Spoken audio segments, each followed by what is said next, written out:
Assalamualaikum warahmatullahi wabarakatuh. Waalaikumsalam warahmatullahi wabarakatuh.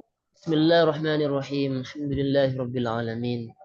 Wassalatu wassalamu ala sayyidina Muhammadin wa ala alihi wa sahbihi ajmain amma ba'du. Alhamdulillah, pada malam hari ini kita bisa kembali belajar melanjutkan pembelajaran kemarin, namun terkhusus di malam hari ini kita memasuki kepada materi ilmu nahwu.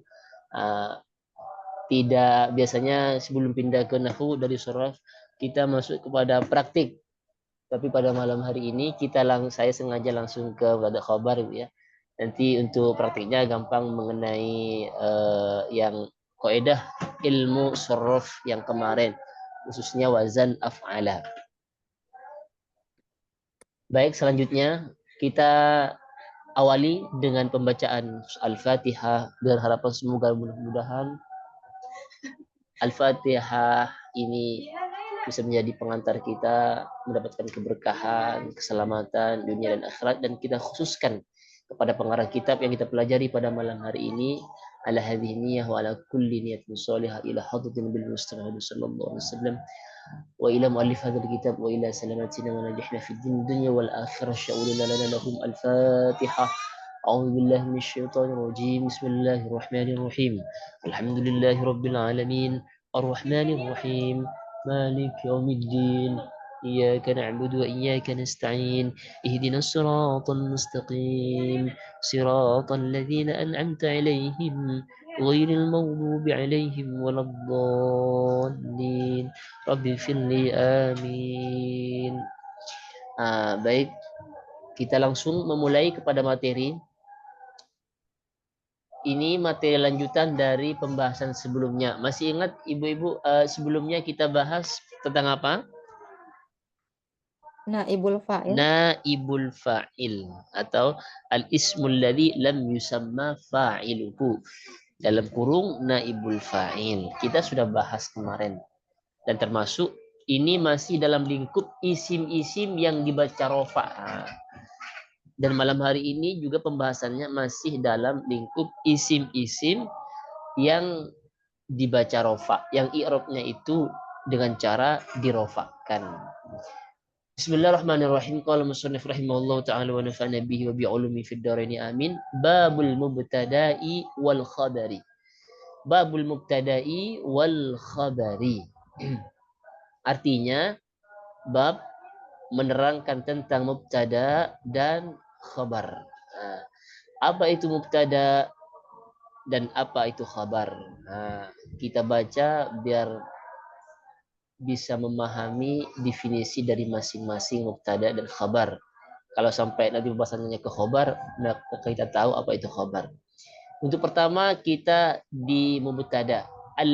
Lafadznya al-mubtada'u huwal ismul marfu'u al-'ari 'anil awamilil lafziyyati.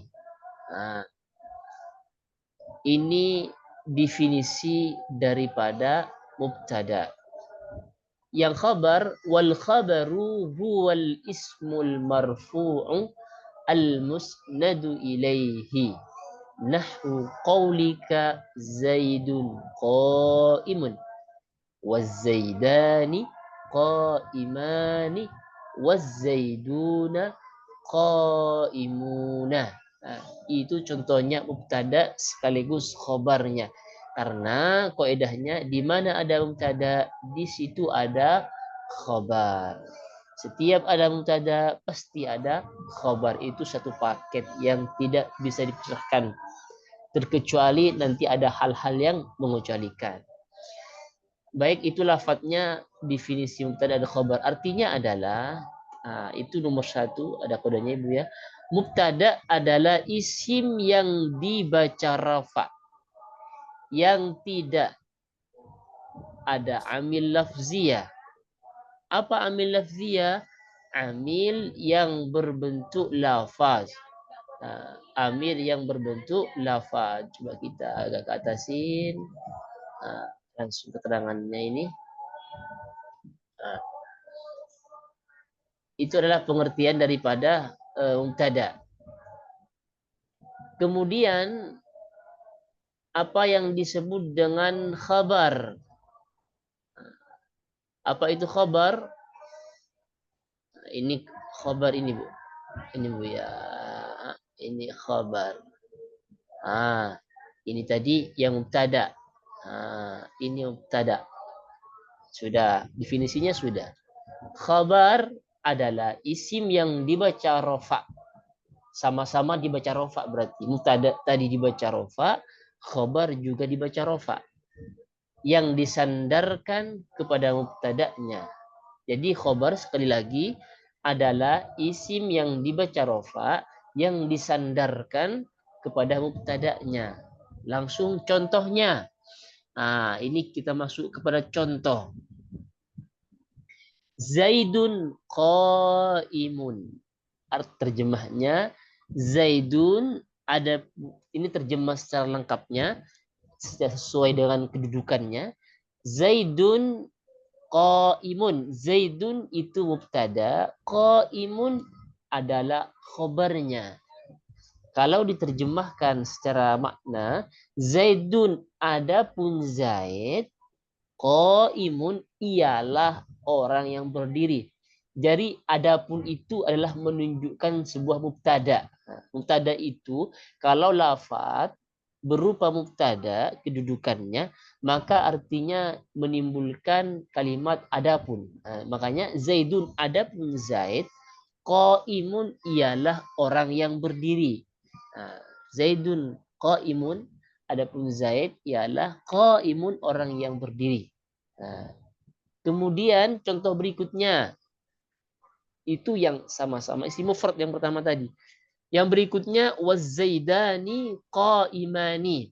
Wazaidani ini mubtada. Mana khabarnya? Khabarnya adalah lafaz qaimani. Lafaz qaimani ini khabarnya. Beda dengan lafaz yang pertama. Wazaidani artinya adapun dua Zaid berarti isim tasniyah. Wazaidani adapun dua Zaid, qaimani ialah dua orang yang berdiri.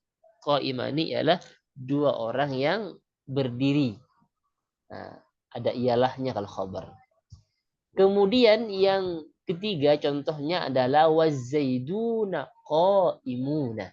Wazaiduna menjadi mubtada, qaimuna berarti menjadi khabarnya. Terjemahnya wazaiduna adapun Zaid banyak berarti Zaidnya banyak karena jamak. Jamak muzakkar. Qaimuna ialah orang-orang yang berdiri. Qaimuna ialah orang-orang yang berdiri. Keterangan ini sama keterangannya, ada keterangan. Lafaz Zaidun, Az-Zaidani, Az-Zaiduna menjadi mubtada. Dan qaimun, qaimani, qaimuna menjadi khabar. Jadi yang mubtada-mubtadanya yang ini mubtada itu ya. Yang gini-gini ini mubtada.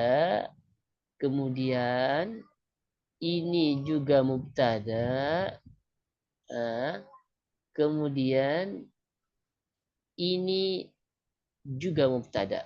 Yang tidak dikurung itu adalah menjadi khabarnya. Zaidun mubtada, Zaidani mubtada, Zaiduna mubtada. Cuman bentuk lafadznya, kalimatnya berbeda-beda. Zaidun isim mufrad, Zaidani isim tasniyah, Zaiduna jamak muzakkar salim. Kemudian setiap kembali lagi dari keterangan yang pertama tadi, setiap ada mubtada pasti ada khabar. Zaidun qaimun. Itu memang satu pasang, satu paket yang memang tidak bisa dipisahkan. Di mana ada mubtada, di situ ada khabar. Di mana ada khabar berarti sebelumnya ada mubtada. Kecuali nanti ada beberapa pengecualian dan yang lain sebagainya nanti ada. Intinya keterangan dasarnya di mana ada mubtada, di situ pasti ada khabar. Cara bacanya, mubtada juga dibaca rofa, khabar juga dibaca rofa. Ini dasarnya seperti ini. Zaidun qaimun. Zaidun rofa. Kenapa rofa? Rofanya pakai apa? Pakai dhammah. Kenapa? Karena isim mufrad. Qaimun khabar dibaca rofa karena khabar. Rofanya menggunakan apa? Menggunakan dhammah. Kenapa menggunakan dhamma? Karena isim mufrad. Nah, wazaidani, az-zaidani jadi mubtada. Tadi dibaca apa? Dibaca rofa. Lalu apa rofanya? Rofanya adalah alif dan nun. Kenapa tidak menggunakan dhamma? Ya, karena zaidani adalah isim tasniyah. Isim tasniyah rofanya dengan alif dan nun. Sama qaimani juga khabar dibaca rofa. Mana tanda khabar, tanda rofanya? Rofanya adalah menggunakan alif dan nun, tidak menggunakan dhamma, bukan qaimanu, qaimani. Karena isim tasniyah, rofanya juga menggunakan alif dan nun. Az-zaiduna ini mubtada dibaca apa? Dibaca rofa. Lalu dengan apa tanda rofanya? Rofanya adalah dengan waw dan nun. Kenapa pakai waw dan nun? Karena jamak muzakkar salim. Kemudian qaimuna. Qaimuna menggunakan apa? Menggunakan waw dan nun juga. Waw dan nun juga karena jamak muzakkar salim. Rafa'nya menggunakan waw dan nun juga. Bukan menggunakan dhammah. Kenapa? Karena jamak muzakkar salim.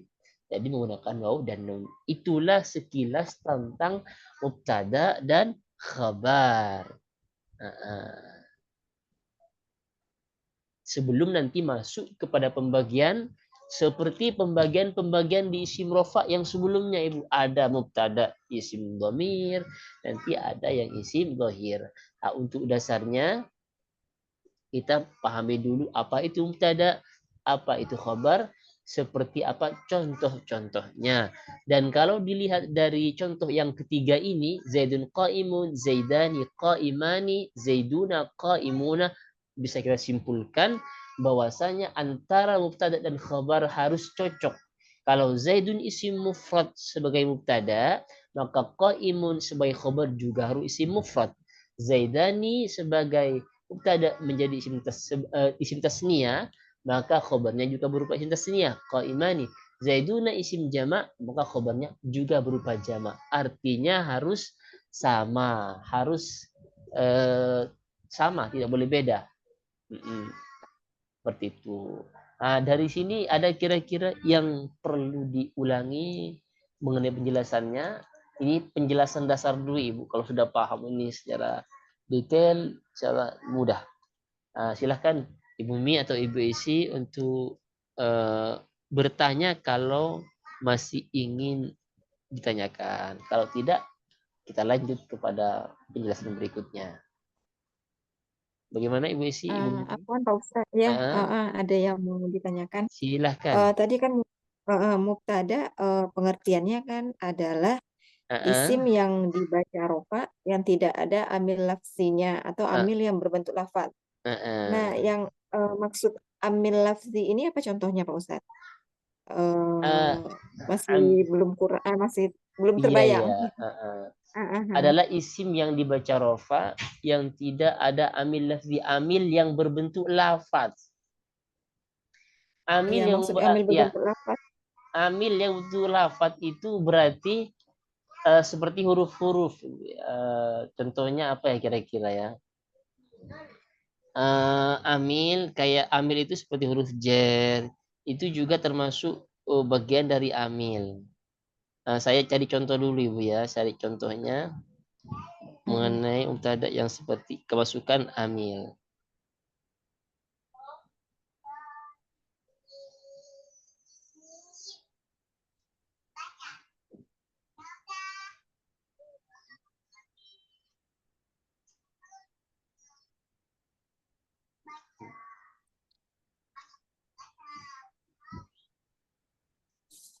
Amil lafzi.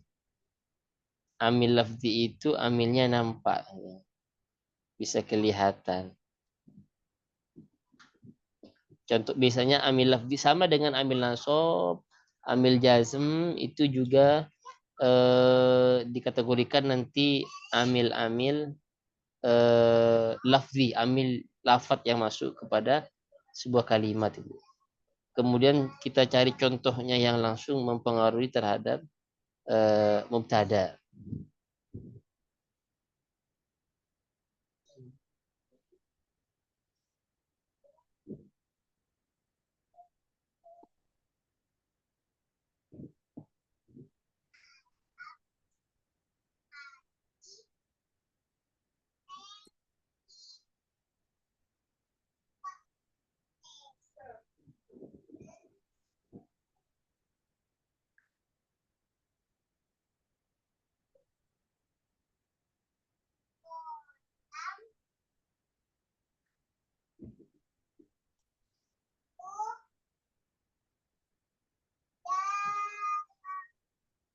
Syukur.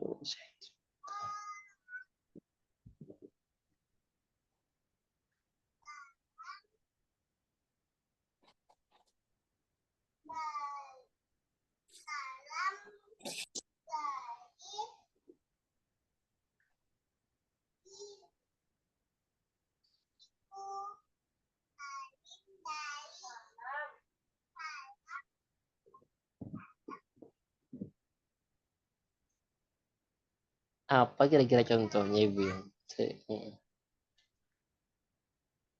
Oh, maksudnya di sini berarti diawali dengan huruf-huruf amil yang seperti yang kemarin itu, Pak Ustadz? Ya, kalau amilnya ya yang seperti itu, amil jazm. Tapi itu Amil maksudnya itu. kalau amil jazm ke fi'il Ibu ya. Cuman maksudnya amil lafzinya seperti itu. Ada huruf jer, tapi contohnya terus ya. Ya. Oh ya, ini isim ya, Kecuali Pak Ustadz? nanti ya, kecuali nanti masuk ke amil lafzi yang seperti amil nawasikh Ibu ya. Nanti ada kelanjutannya. Setelah ini ke depan, tapi ini masuk ke yang nasab nanti. Jadi ada mubtada khobar dan dia kemasukan amil nawasikh. Nah, dia berubah nanti Ibu bacanya. Kalau paham saya amil nawasikh itulah yang masuk kepada amil lafzi karena bacaannya berubah lagi. Ada yang merubah, ada yang tidak. Dan itu nanti masuk ke amil nasab nanti pembahasannya.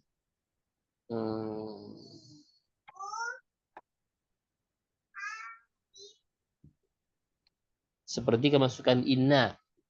Umpamanya inna, pokoknya amil lafzi itu sebuah lafaz yang merubah terhadap i'rab. Nah, contoh ini Bu ya.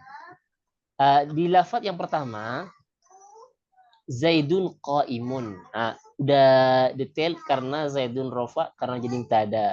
Nah, tapi kalau nanti sebelumnya Zaidun ini ada inna, nah, inna. Nah, inna Zaidan qaimun. Sudah bukan Zaidun lagi bacaannya Bu ya. Sudah bukan Zaidun lagi tapi Zaidan. Katanya tadi kan dibaca rofa. Karena ada inna, amil inna ini maka yang Zaidun berubah menjadi Zaidan. Kalau ibunya tetap, imunnya tetap, imun Khobarnya tetap tetap Pak. tetap tidak ketepatan ketika inna khobarnya tetap Ibu ya, tidak berubah. Ya. Nah, maka inna Zaidan qaimun, tapi sudah merusak statusnya. Artinya kalau Zaidun qaimun, Zaid jadi apa? Jadi mubtada. Mana khabarnya qaimun. Tapi ketika kemasukan inna Zaidan qaimun. Kalau ditanya Zaidan jadi apa? Nggak bisa lagi kita jawab. Kita nggak bisa lagi menjawab menjadi mubtada. Nah, itu udah berubah menjadi isimnya inna. Maka dibaca dan. Kalau qaimunnya tetap menjadi khobar. Khobar dari mana? Khobar dari inna. Nah, itu nanti kita kenal dengan namanya amil nawasikh, ya. Amil nawasikh, amil-amil yang merusak hukum mubtada dan khobar yang dirusak nanti dia. Nah, jadi berubah bacaannya berubah, sudah tidak harus lagi dibaca rofa. Tapi nanti kalau yang kana juga dibaca khobarnya yang dirusak. Itu masuk ke bab amil nasab setelahnya di pertengahan nanti Ibu. Itu masuk pertengahan sebelum bab isim-isim yang dibaca jer. Setelah ini Pak Ustadz, setelah ini amil masuk kepada mubtada dan khobar. Oh, gitu. Ada kana, ada itu amil iya. Inna, zonna, kana, inna, zonna dan beberapa saudara-saudaranya. Nah, itu merusak amil itu merubah nanti. Oh, gitu. Baik Pak Ustadz, lanjut Pak Ustadz. Artinya maksudnya lafzinya nampak tuh ya. Nah, nampak, kelihatan. Nah, itu amil lafzi. Sama huruf jer juga itu masuk kategori amil lafzi. Pokoknya yang merubah sebuah bacaan itu namanya amil lafzi. Kalau nampak namanya amil lafzi. Zaidun kalau ada huruf jernya bukan Zaidun lagi tapi bi Zaidin. Bi itu namanya amil lafaz yang merubah kepada sebuah bacaan. Seperti itu Ibu ya. Hmm. Iya, iya. Kalau sudah berarti kesimpulannya Ibu Isia berarti amil itu ada dua. Ada amil lafzi, ada amil maknawi. Nah, kalau yang lafzi yang tadi itu yang saya contohkan tadi Bu ya. Berarti Zaidun ini juga namanya Zaidun ini jadi apa tadi Zaidun Ibu? Ah, Zaid Zaidan. Zaidun ini jadi apa? Zaidun qaimun Zaidun menjadi apa masih tadi yang kita bahas Zaidun menjadi Zaidan. Yang inna tadi Pak Ustaz. enggak yang ini yang kita bahas Zaidun adalah jadi mubtada Oh, betul. mubtada qaimun khobarnya. Berarti mubtada itu namanya masuk amil apa tidak Ibu? Amil berarti kan? Karena dia yang menentukan sebuah bacaan, yang merubah sebuah bacaan itu namanya amil. Zaidun mubtada itu amil. Tapi kalau ditanyakan ini mana nggak nampak di Zaidun? Ya karena mubtada itu namanya amil maknawi. Jadi nggak nampak Ibu ya. Ibu sih nampak nggak sama Ibu sih nampak tidak sama mubtadanya? Yang mana Tidak Pak nak Ustaz? di Zaidun qaimun sama amil yang merupakan. Karena nanti biar ngerti amil lafzi ada amil maknawi. Jadi ada amil lafzi, ada amil maknawi. Yang Ibu si tanyakan tadi namanya amil lafzi. Amil lafzi itu nampak seperti huruf jer. Zaidun masuk huruf ala Zaidin. Kenapa ala Zaidin? Iya dibaca kasjer. Kenapa? Karena ada amil. Mana amilnya? Ala. Oh, amilnya itu namanya amil lafzi. Udah. Kemudian kalau Zaidun dibaca apa? Dibaca mubtada. Dibaca rofa. Kenapa dibaca rofa? Jadi mubtada. Mana mubtadanya? Nampak tidak mubtadanya Ibu? Oh, tidak Pak Ustaz. Tidak nampak. Itu namanya amil maknawi Maknawi. berarti. Biar ngerti mana amil lafzi dan mana amil maknawi seperti itu. Bisa dipahami Bu ya? Oh ya, insya Allah. Ah, jadi ada amil Hmm. lafzi, amil Ya. maknawi. Nah, kalau yang lafzi kayak tadi itu Bu ya. Jadi dia merusak kepada baca. Makanya di sini isim yang dibaca rofa yang tidak ada amil lafzinya. Tidak ada amil lafzinya. Karena amilnya berupa maknawi dia. Zaidun qaimun. Mubtadanya nggak nampak, tapi secara makna dia menjadi mubtada. Seperti itu. Jadi Zaidan amil amil dari mubtada itu amil maknawi gitu ya Pak ya Ustaz ya. amil maknawi karena Hmm. nggak nampak. Yang nggak Hmm. nampak. Jangan intinya nggak nampak. Terus kalau lafzi nampak. Ala Zaidin. Gara-gara ada ala, maka dibaca kasar. Berarti nampak tulisan alanya. Ini Zaidin tadanya nggak nampak, tapi merubah dia sama bacaan, menentukan yaitu mubtada dibaca rofa. Nah, seperti itu Bu sih. Bisa dipahami Bu sih ya? Insya Allah Pak Ustaz. Nanti penjabarannya banyak sebenarnya mubtada itu luas. Ini masih kita di dasar-dasarnya dulu. Ya makanya kita harus betul-betul paham dulu di dasar-dasarnya seperti ini. Nggak apa-apa Bu. Kalau nggak paham lang, kalau masih ada yang kurang jelas, kita diskusikan kembali. Ada lagi yang mau tanyakan? Silakan Ibu Mimi.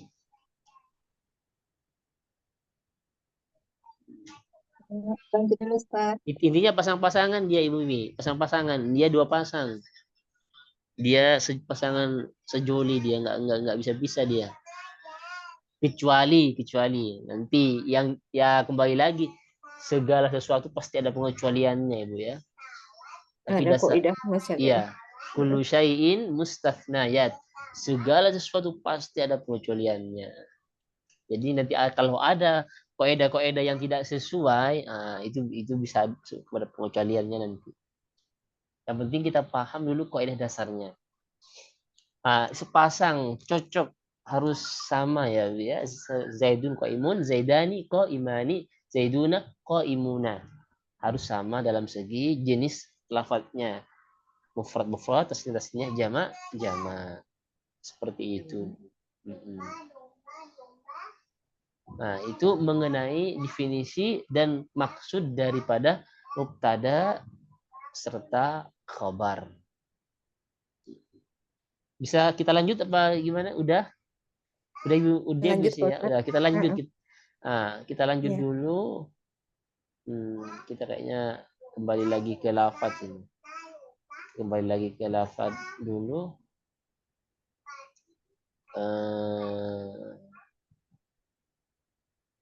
Lafaz berikutnya adalah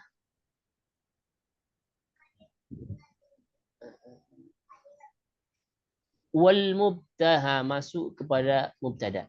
Wal mubtada'u qismani zahirun, ini ada kodenya yang nomor 2 Ibu ya. Wal mubtada'u qismani zahirun wa mudmarun. Fadh-dhahiru ma taqaddama dzikruhu wal mudmaru 12 wa hiya ana wa nahnu wa anta wa anti wa antuma wa antum wa antunna wa huwa wa hiya wa huma wa hum wa hunna wa nahwu qaulika ana qa'imun wa nahnu qa'imuna wa ma ashbaha dzalika. Udah sampai di situ aja rupanya. Kemudian mubtada, ini kodenya yang nomor 2 Ibu ya. Mubtada itu ada 2 bagian. Mubtada ada 2 bagian. Sama dengan naibul fa'il, juga sama dengan fa'il. Apa itu? Yaitu mubtada isim dhamir dan mubtada isim zahir. Sama kayak sebelumnya, udah tergambar kayak semponya kayak sama-sama sebelumnya, pembagian-pembagian di isim-isim sebelumnya, ada isim fa'il dan isim naibul fa'il kemarin. Yang pertama adalah mubtada isim zahir. Mubtada isim zahir adalah sebagaimana yang telah dijelaskan sebelumnya. Seperti contoh-contoh sebelumnya. Nah, mubtada isim dhamir itu ada 12. Jadi yang zahir nggak usah dijelaskan lagi, Bu ya. Yang tadi contoh tadi itu yang zahir. Artinya nampak.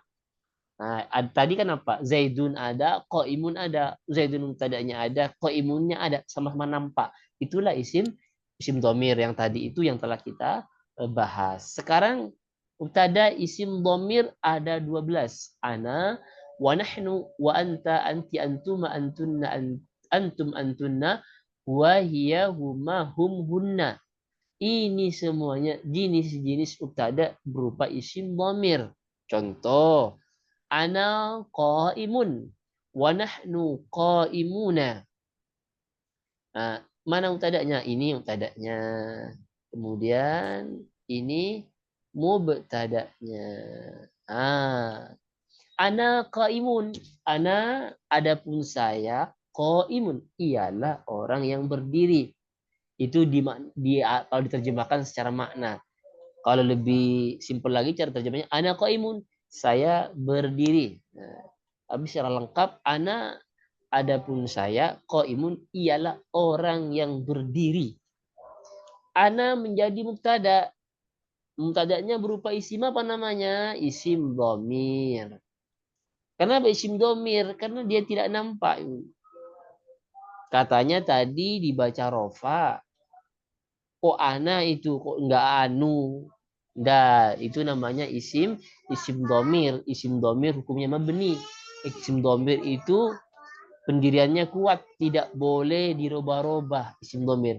Ana terus sampai kapanpun. Jadi apapun dia tetap ana, Ibu. Nah, maka ana tidak dibaca rofaknya apa? Dikira-kirakan. Rofaknya dikira-kirakan. Ana qaimun. Kalau khabarnya tetap kayak tadi, qaimun. Kemudian nahnu juga mubtada. Adapun kita, nahnu adapun kita, qaimuna ialah orang-orang yang berdiri. Nah, itu khabar. Nah, nahnu berarti banyak, kami. Berarti lebih dari 3 orang. Qaimun orang-orang ialah orang-orang yang berdiri. Nahnu ini mubtada juga dari isim dhamir. Nah, nahnu. Sampai kapanpun nahnu. Karena dia domir. Domir itu tidak bisa dirubah-rubah. Tetap. Nah, katanya di alfiyahnya, wa kullu mudmarin lahu binayajib. Semua isim domir hukumnya wajib mabni. Apa mabni itu? Tetap tidak berubah-ubah. Seperti itu. Nah, ini yang isim domir. Bisa dipahami yang tadi isim domir, Ibu? Silakan.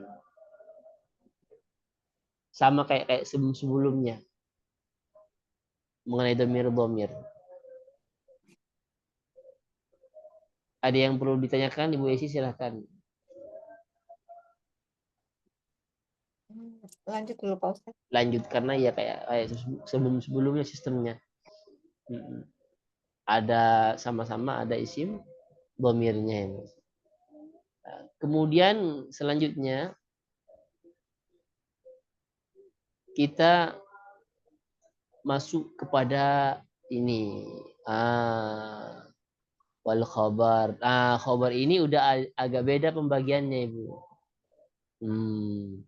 Kita masuk kepada mubtada selesai, urusan kita sama mubtada sudah selesai, saatnya kita masuk kepada khabar. Wal khabaru qismani. Ini beda pembagiannya, bukan kayak barusan, ada beda, Ibu ya. Wal khabaru qismani. Mufradun itu mufradun bacanya. Wa ghairu mufradin. Fal mufradu nahwu Zaidun qa'imun. Wa ghairul mufradi arba'atu asya'a. Al-jar wal majrur wal dzarf wal fi'lu ma'a fa'ilihi والمبتدأ مع خبره نحو قولك زيد في الدار وزيد عندك وزيد قام أبوه وزيد جاريته ذاهبة. Ini udah agak beda, sedikit harus dikonsentrasi. Kita langsung masuk ke terjemahnya. Khobar itu ada dua bagian. Khobar itu ada dua bagian, sama kayak mubtada juga ada dua bagian, cuman jenis pembagiannya berbeda. Khobar yang pertama apa? Yang pertama adalah namanya khobar ghairu khobar mufrad. Nah, ini khobar mufrad. Yang kedua apa? Yang kedua namanya adalah khobar ghairu mufrad. Nah, kalau saya artikan khabar mufrad, mufrad itu sendiri, artinya tidak tersusun. Khabar mufrad artinya sendiri. Nanti kalau ada contohnya lebih gampang. Kemudian khabar ghairu mufrad. Berarti ghairu mufrad secara artinya itu tidak sendiri,